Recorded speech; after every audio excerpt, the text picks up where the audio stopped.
Hello, Jaguar students. It's your friendly neighborhood math teacher, Mr. Allred. Welcome back to the Allred Math Show. We are going to start with Unit 9, mini lesson number 1. We're going to talk about volume of prisms today.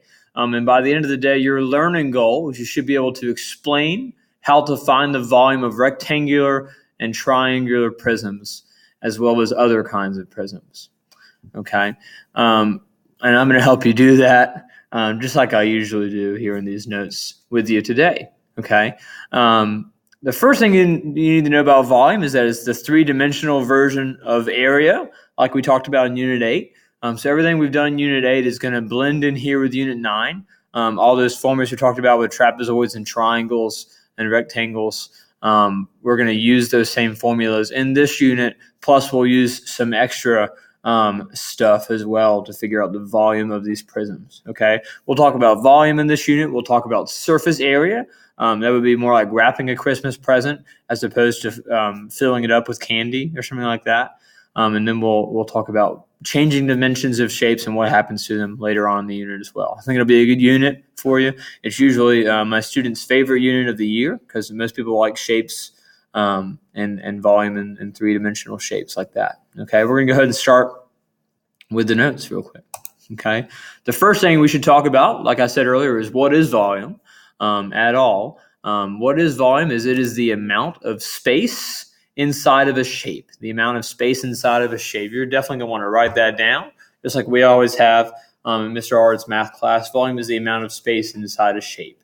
Okay, a couple of examples of that in the real world is like drinking a soda, filling a car up with gas. Anytime you're cooking, you're using half a cup or a fourth of a cup of sugar or of baking soda, something like that.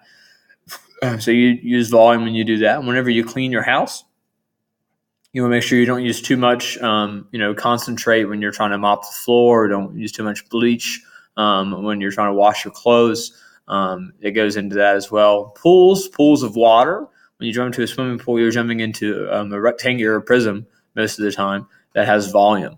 Okay, so we'll talk about volume a lot today. We'll talk about the formula needed to solve it. We'll look at 3 or 4 different shapes here in the notes and try to figure out what their volume is. Okay, the great news about the volume of prisms formula is that there is one formula for all of these prisms.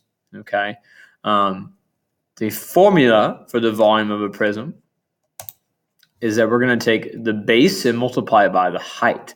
Please note that I have capitalized the B there in that formula. That's because the big B stands for the area of the base. Okay, I know that's difficult and confusing, but we're going to try not to get that confused with the formula for a rectangle or the formula for a triangle. We're going to find the area of the base and then multiply that by the height of the prism.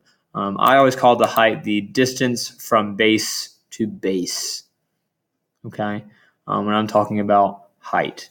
One other thing I would say about prisms is that a prism is a 3D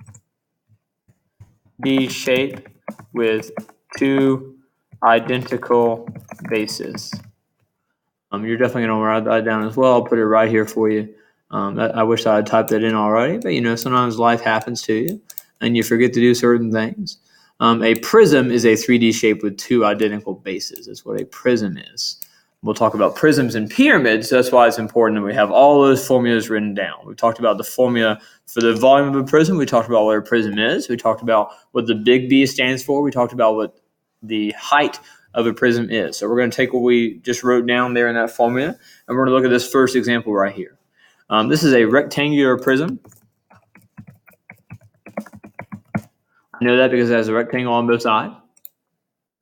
Okay, and that rectangle that's on the top and on the bottom is the base of that shape. I'm talking about this rectangle right here. Okay, the area of that rectangle, it's a 4x3 rectangle. You can find the area of the base by doing 4 times 3. That's 12. So the area of the base is 12 inches squared. Okay, please keep in mind what my formula said. It said that we're going to find the volume of a prism by doing base big B times h, or base times height. That'll find us the volume of the whole prism. Okay. My next question says, how many layers of 1 inch cubes would it take to fill the prism from one base to the other? Remember that I said that height is the distance from base to base.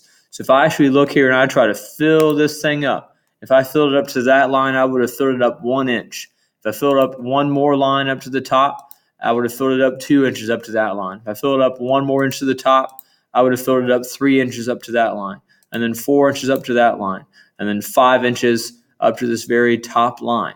Okay, it is 5 inches tall from base to base. If you think about this rectangle right here and this rectangle right here, okay, you have a height of 5 layers or 5 inches from the bottom base to the top base. Using that formula, we can find the volume of that prism by doing 12, the area of the base, the B, times 5. Okay, 5 would be the height of the shape, or the distance from base to base. 12 times 5 is 60, so the volume of that rectangular prism is 60 inches cubed. You probably definitely have questions. You need to write those down, think about them, so you can ask them when you get to me. Okay, but that's how you find the volume of that rectangular prism. Look over here to this second one. This is a trapezoidal prism. Okay, and we can find the volume of a we can find the area of a trapezoid just like we did in Unit 8. We can take the bases and add them together, divide by 2, and multiply by the height. Okay, remember these are all lowercase bases. Sometimes we have capital bases. The lowercase bases, I'm talking about just the two-dimensional shapes that are the base. The base of this shape would be this trapezoid right here. Boom, boom, boom, boom, boom.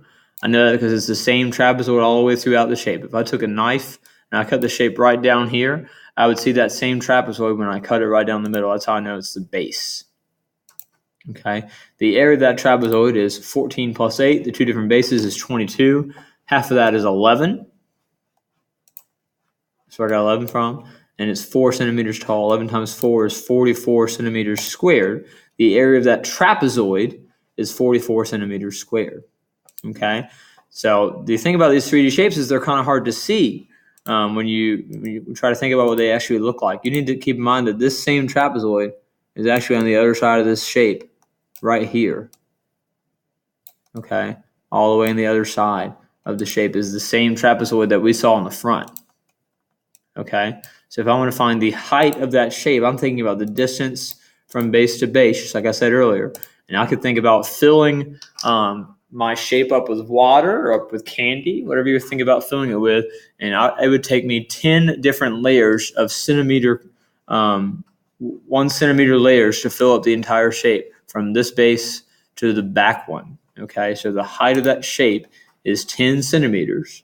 I can find the volume of my trapezoidal prism by doing 44. That's the area of the base, the big B, like we talked about in this formula earlier, times the height of the shape, which was 10 centimeters. 44 times 10 was 440 centimeters. That's how I got 440 centimeters as my answer to the second one.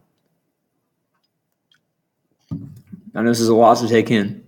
I understand that. Okay, but we're trying to do the best we can to look at these shapes and try to figure out what their volume is. Okay, next thing we're going to look at is this triangular prism right here.